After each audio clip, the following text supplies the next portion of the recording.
अपने घर की नकारात्मक ऊर्जा को दूर करने के लिए बहुत ही अच्छा रामबाण उपाय आपको बताती हूँ। आपको एक कांच का गिलास लेना है, उसमें जल भरकर 3-4 घंटे के लिए सुबह-सुबह सूर्य की रोशनी में रख देना है और उसके अंदर कोई तांबे का टुकड़ा हो, चौकोर तांबे की कोई वस्तु हो, उस गिलास में डाल देनी है।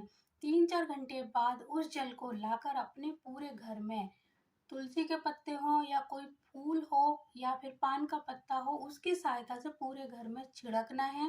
और छिड़कने के साथ साथ ही आपको भगवान सूर्य के 12 नाम, 3 नाम, 5 नाम, जितने नाम भी आते हैं या एक नाम, उसको बोलते हुए जाना है। ये उपाय आपको हर रविवार को करना है।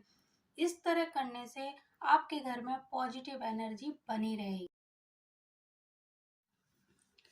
अपना घर बनवाते समय या कोई घर खरीदते समय इस बात का हमेशा ध्यान रखें कि घर 4 चौखटों वाला मुख्य द्वार सहित होना चाहिए। घर में 4 चौखट अवश्य होने चाहिए, दहलीज अवश्य होनी चाहिए। और अगर आप घर बनवा रहे हैं तो आप दहलीज अवश्य लगवाएं। और अगर आप बना हुआ खरीद रहे हैं और उसमें दहलीज नहीं है तो अलग से आप लकड़ी की दहलीज नीचे लगवा सकते हैं। पत्थर की दहलीज बिल्कुल भी नहीं लगवाएं। ये हमारे घर में राहु को आने से नहीं रोक पाती है। केवल लकड़ी की जो दहलीज होती है, जब हमारे मुख्य द्वार पर लगाई जाती है तो वो घर में राहु को आने से रोक देती है गेट पर ही। और इससे घर में बहुत सारी बड़ी बड़ी परेशानियां यानी बड़े बड़े संकटों से भी छुटकारा मिल जाता है। जो लोग प्लॉट लेकर घर बनवाना चाहते हैं या बनवाने जा रहे हैं तो वो सबसे पहले अपने उस प्लॉट की भूमि ऊर्जा को बहुत ही ज़्यादा पॉजिटिव कर लें, क्योंकि वास्तु के अनुसार घर बनाना इस समय बहुत ही ज़्यादा पॉसिबल नहीं है और ना ही हो सकता है। क्योंकि जब हम घर बनाते हैं तो टॉयलेट बनाना घर में कंपलसरी हो जाता है और टॉयलेट को वास्तु के अनुसार ठीक नहीं माना जाता। तो इसीलिए पहले आप उस घर की जो भूमि ऊर्जा है उसको बहुत सकारात्मक कर लें। वहाँ पर काफ़ी दिनों तक गौ माता को लेकर आएँ, बहुत सारी गायों को वहाँ पे रखें, उनको खाना पानी दाना दें। और उसके बाद में रोज कम से कम 1 महीने आप उस भूमि को पॉजिटिव करें। सिर्फ गौ माता को ही वहाँ पर रखने से आपकी भूमि सकारात्मक हो जाएगी और जब आप घर का निर्माण करेंगे तो आपको बहुत ज़्यादा परेशानियों का सामना नहीं करना पड़ेगा। वो भूमि ऊर्जा आपको हर संकट से बचा लेगी। जिन लोगों का घर वास्तु के अनुसार नहीं बना है फिर भी उन्हें कोई तकलीफ नहीं हो रही है, तो वो लोग कहते हैं कि हमें वास्तु पर भरोसा नहीं है, वास्तु एक बकवास है, झूठ है। तो मैं उनको बताना चाहती हूँ कि अगर आपकी भूमि ऊर्जा बहुत ही ज़्यादा सकारात्मक होती है, वहाँ पर पुराने समय में बहुत सारे यज्ञ हुए हों, कोई ऋषि मुनि की तपस्थली रही हो या यहाँ पर कुछ बहुत ही अच्छे पुण्य के कर्म किए गए हों, गौ माता रही हो कभी किसी ज़माने में, तो वो भूमि सकारात्मक हो जाती है और वो वहाँ पर गलत निर्माण होने के बाद भी वास्तु दोष उत्पन्न नहीं करती है। तो इसीलिए आप इसको मनगढ़ंत ना कहें कि वास्तु दोष कुछ नहीं होता है। जब तक भूमि ऊर्जा है तब तक आपको परेशानी नहीं होगी और जैसे ही वो भूमि ऊर्जा दूषित हो जाएगी, आपको कष्टों का सामना करना पड़ेगा। अगर आपके घर की एंट्रेंस आग्नेय कोण में है तो आपको एक बहुत ही अच्छा उपाय बताती हूँ, क्योंकि आग्नेय कोण में हमारी रसोई होने से या फिर हमारे घर का मुख्य द्वार होने से, यहाँ पर ही टॉयलेट होने से बहुत सारे वास्तु दोष उत्पन्न होते हैं। सबसे ज़्यादा परेशानी होती है कर्जे की, पैसा ब्लॉक होता है, पेमेंट नहीं आता है और कहीं कहीं तो कोर्ट केस भी लग जाता है। तो इसके लिए बहुत ही अच्छा उपाय है कि आपको जो अगर एंट्रेंस है उसके बिल्कुल नीचे जहाँ पर चौखट लगी होती है एक कट करना है और कट करने के बाद वहाँ पर हनुमान जी के मंदिर से हनुमान जी के चरणों का सिंदूर जो चोला में चढ़ाते हैं वो सिंदूर लगा हुआ हनुमान जी के पैरों का निकाल के लाना है। पंडित जी से बोल देना, वो कटोरी में निकाल के दे देंगे और उस सिंदूर को उस दहलीज पर लगाना है और एक स्वास्तिक बना देना है। इससे ही आपका काफी हद तक वास्तु दोष कम हो जाएगा। केवल माँ तुलसी की पूजा करने से ही हम अपने कितने सारे ग्रह बैलेंस कर सकते हैं। हल्दी मिला हुआ जल अगर आप तुलसी माता में चढ़ाती हैं तो इससे आपका गुरु ग्रह मजबूत होता है। उसी तरह अगर आप उसमें 1 चम्मच दूध भी मिला लेते हैं तो इससे आपका चंद्रमा ठीक रहता है। और विष्णु भगवान का सबसे प्रिय पदार्थ होता है हल्दी।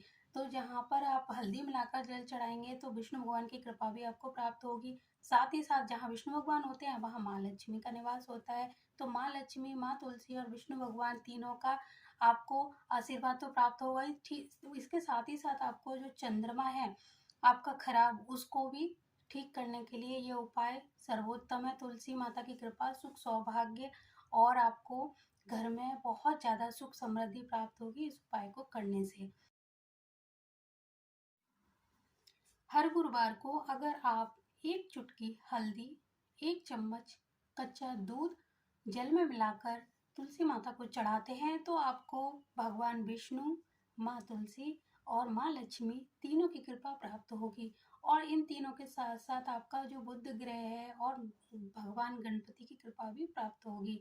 इससे आपके कई सारे जो खराब ग्रह हैं वो भी ठीक होना शुरू हो जाएंगे। जैसे कि हल्दी भगवान विष्णु का बहुत ही ज़्यादा प्रिय पदार्थ है, उसी तरह जो तुलसी का पौधा है वो प्लानेट बुध को समर्पित है। और माँ तुलसी जहाँ विष्णु भगवान होते हैं वहाँ अवश्य होती हैं। तो और जो आप दूध चढ़ाओगे तो दूध जो सोम यानी चंद्रमा चंद्रमा का प्रतीक होता है। तो ये सारी चीज़ें आप एक साथ करोगे तो आपको सारे ग्रहों की कृपा प्राप्त होगी।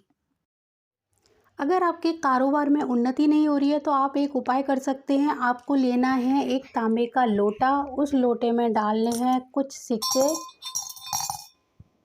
कुछ डालनी है हल्दी की गांठें, सुपारी, लौंग, ये सारी चीज़ें डालकर और एक पीले कपड़े से इस लोटे को बांधकर अपने दुकान की ईशान जो दिशा है वहाँ पर इसको रखना है और बिल्कुल भी नहीं खोलना है दिवाली तक। दिवाली पर इसको खोलना है, ये सारी चीज़ें बदल देनी है और इसमें वही चीज़ें दूसरी डालनी है, नई चीज़ें आपको डालनी है। लौंग, इलायची वगैरह वो आप घर में यूज कर सकते हो और इसके अलावा नई चीज़ें लाकर इसमें डाल सकते हो। इससे आपकी दुकान की दिन दूनी रात चौगुनी उन्नति शुरू हो जाएगी। बहुत ही अच्छा रामबाण उपाय है, आप करके देखिए। किसी भी शुभ दिन ये उपाय आप कर सकते हैं। अगर आप कई दिन के लिए घर से बाहर जा रहे हैं तो अपने घर के सभी कमरों में कुछ नींबुओं को काट काट के पीसेस में अपने घर के कोनों में रख कर जाएं। और अगर 2-4 दिन के लिए जा रहे हैं तो ये काम ज़रूर करना है। अगर 1 दिन के लिए जा रहे हैं तो कोई दिक्कत की बात नहीं है, लेकिन आप कई दिन के लिए जब घर से बाहर जा रहे हैं तो नींबू के पीसेस आप करके हर कमरे में रख कर जाएंगे और बाहर से आकर तुरंत इन पीसेस को एक पॉलीथिन में डालकर उठाकर बाहर डस्टबिन में फेंक कर आएंगे। इससे घर में कभी भी कोई नकारात्मक ऊर्जा प्रवेश नहीं करेगी। सभी लोगों को जय माता दी। अगर आप चाहते हैं कि आपकी दुकान या कारोबार में किसी तरह की नकारात्मक ऊर्जा प्रवेश ना करे तो आप एक बहुत ही अच्छा उपाय कर सकते हैं। शाम को जब आप अपनी दुकान बढ़ा रहे हो यानी दुकान बंद करके जब घर जाते हैं, उस समय आपको एक बड़ा सा पात्र लेना है जल का। कोई बड़ा सा बाउल ले सकते हो, बाल्टी ले सकते हो, यानी काफ़ी स्पेस वाला चौड़ा एक बाउल लेना है और उसमें थोड़ा-सा डालना है सेंधा नमक और इसको जल को भर के आप अपने दुकान के बिल्कुल बीचों-बीच में या कहीं पर खुली जगह पर या गेट के आस-पास रख कर जाएँ। सुबह जब आप वापस दुकान में आएँ तो सबसे पहले इस बर्तन के पानी को एकदम से बाहर नाली में फेंक दिया करें। इससे क्या होगा कि रात में आपकी दुकान या कारोबार में नकारात्मक ऊर्जा प्रवेश नहीं करेगी और जो भी होगी इस जल में आ जाएगी, जिसे आप रोज़ बाहर फेंकेंगे तो आपके कार्य में उन्नति होना शुरू हो जाएगी।